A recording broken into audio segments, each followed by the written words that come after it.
Beralih ke informasi lain pemirsa, ratusan orang yang tergabung dalam Forum Pemuda Surabaya menggelar unjuk rasa meminta pemerintah membubarkan Ormas Madas. Buntut pengusiran paksa nenek dari rumahnya, Wali Kota Surabaya membentuk Satgas Anti Premanisme.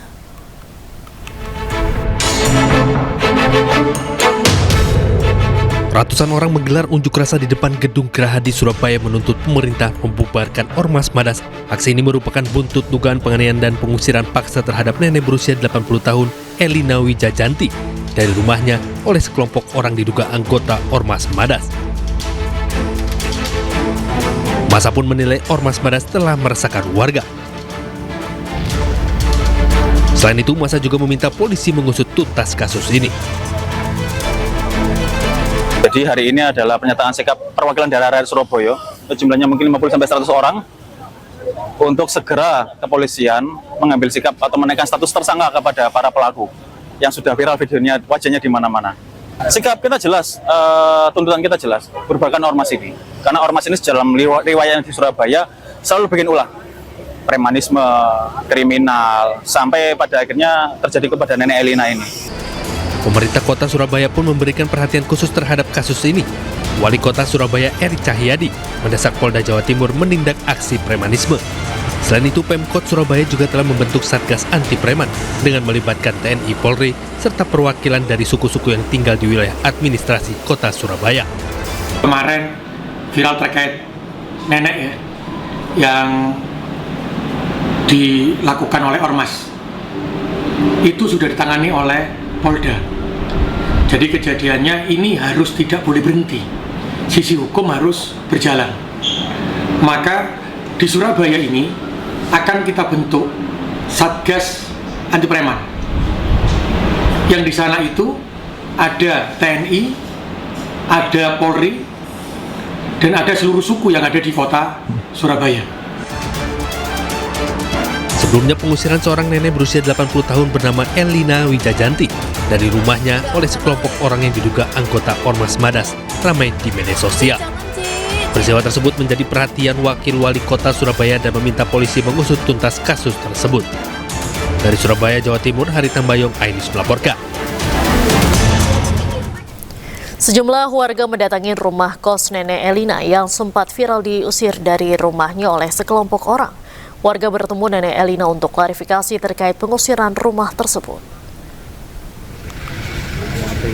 Datang dengan membawa sejumlah bahan pokok, puluhan orang dari organisasi Madas sedarah menemui nenek Elina di sebuah rumah kos di kawasan Balong Sari, Kecamatan Tandes, Surabaya.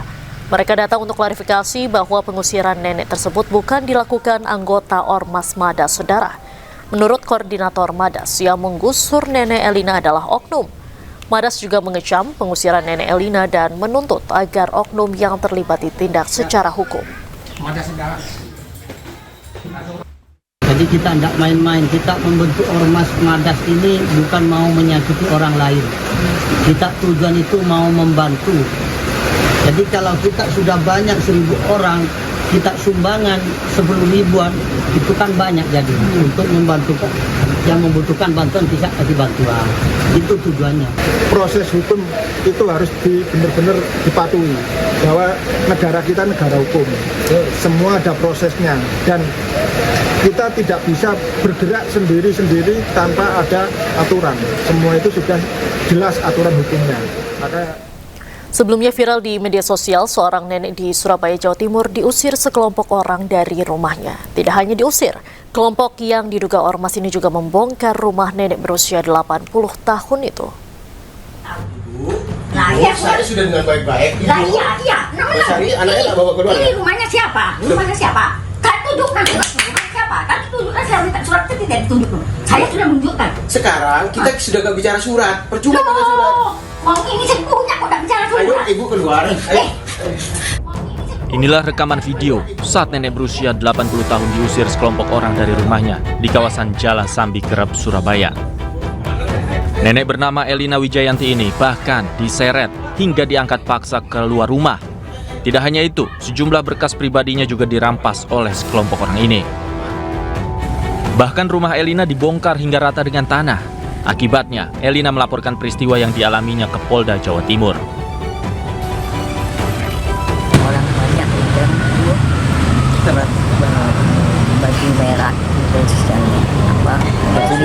Madas Malika. Ada berapa orang? Banyak. Orangnya banyak. Pengusiran secara paksa. Gini aja, pasal apa aja Ya, yang dilaporkan?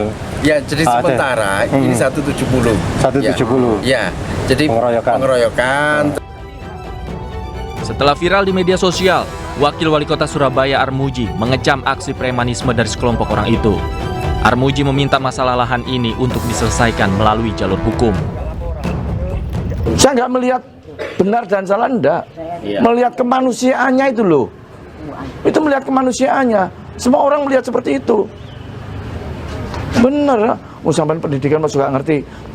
Sampean bayari korak iku piro sih, Pak? Nah, saya kira proses hukum ya enak, sah, semuanya legal, smooth dan tidak terjadi keributan. Hingga saat ini, kasus pengusiran dan sengketa tanah tersebut masih ditangani Polda Jawa Timur. Dari Surabaya, Jawa Timur, Rahmat Ilyasan, iNews melaporkan.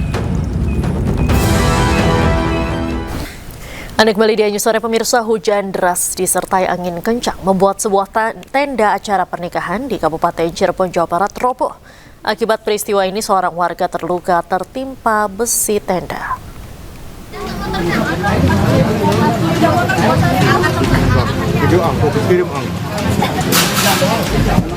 Angin kencang disertai hujan deras merobohkan tenda acara pernikahan di Desa Sambang, Kecamatan Gunung Jati, Kabupaten Cirebon, Jawa Barat. Akibat kejadian ini, satu orang warga mengalami luka karena tertimpa besi tenda dan langsung dilarikan ke puskesmas terdekat untuk mendapatkan perawatan medis. Usai kejadian, panitia acara membersihkan area tenda dan kembali melanjutkan acara. Dengan adanya angin tiba-tiba, hujan tuh angin besar, sehingga orang tuh sudah lari semua dari tenda, di bawah tenda. Tapi ada salah satunya, ya adik saya sih, di beberes di sana di belakang di tenda bagian dapur, ternyata roboh. Sementara itu, data dari BPBD Kabupaten Cirebon, angin kencang juga merobohkan bangunan serta 2 pohon tumbang. Pihak BPBD mengimbau agar warga tetap berhati-hati. Dari Cirebon, Jawa Barat, Toh Iskandar, iNews melaporkan. Sejumlah rumah kontrakan di kawasan Ancol, Pademangan, Jakarta Utara terbakar Minggu pagi. Api diduga berasal dari puntung rokok. Telah terjadi 6 Jaya 65 nih di bawah kolong tol. Kobaran api membakar 8 rumah kontrakan di kawasan Ancol, Pademangan, Jakarta Utara Minggu pagi. Warga berusaha menyelamatkan barang berharga mereka. Iya, bedeng proyek. Petugas berupaya memadamkan api. Api diduga berasal dari puntung rokok yang membakar rumah warga yang terbuat dari bahan semi permanen hingga menyambar ke rumah warga lainnya. Dari kontrakan yang muncul itu, katanya sih ini apa kemungkinan besar ada yang penawar api akan kecil, tapi berhubung anginnya gede itu langsung nyamber ke tetangga, Pak.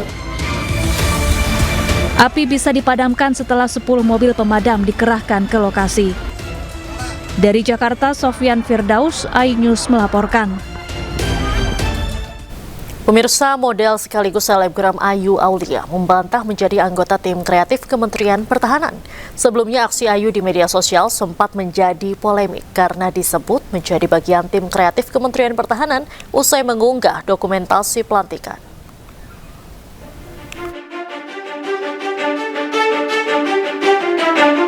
Model sekaligus selebgram Ayu Aulia mendadak jadi sorotan publik setelah namanya dikaitkan sebagai bagian dari tim kreatif Kementerian Pertahanan.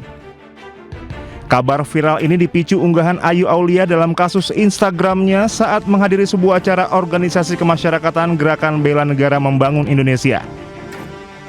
Ayu memberikan judul unggahannya dengan pelantikan. Ia pun turut berpose di sebuah gedung bertuliskan Dewan Pertahanan Nasional. Ayu Aulia pun menegaskan kehadirannya hanya sebagai anggota Ormas GBNMI yang membantu penyebaran program bela negara melalui jalur kreatif dan komunikasi publik. Ayu juga menegaskan keterlibatannya bersifat sukarela dan tidak menerima bayaran.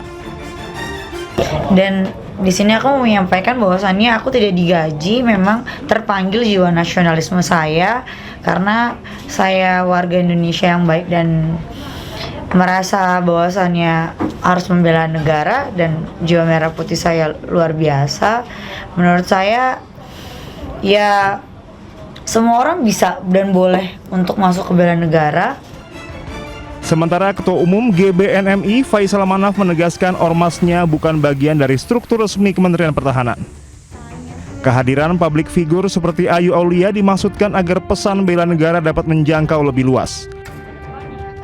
Jadi organisasi Gerakan Bela Negara Membangun Indonesia ini adalah ormas bela negara yang memang dibentuk di rekomendasi dari Kementerian Pertahanan, dalam hari ini Dijen Porhan. Tetapi organisasi ini bukan organisasi bagian dari Kemhan, bukan. Jadi ormas biasa, ormas bela negara, yang tujuannya adalah untuk mendukung program Kementerian Pertahanan dalam bela negara. Sementara itu, Kementerian Pertahanan juga menegaskan Ayu tidak memiliki hubungan struktural maupun non-struktural dengan Kementerian Pertahanan. Karohumas Setjen Kemhan Brigjen Riko Ricardo Sirait menyampaikan pihaknya tidak pernah melantik, mengangkat, atau memberikan penugasan apapun kepada Ayu Aulia sebagai tim kreatif Kementerian Pertahanan. Aksi heroik prajurit TNI menyelamatkan warga yang hanyut saat banjir di Kabupaten Aceh Timur viral di media sosial. Informasi selengkapnya kami hadirkan usai jeda, tetaplah di Ayu Sore.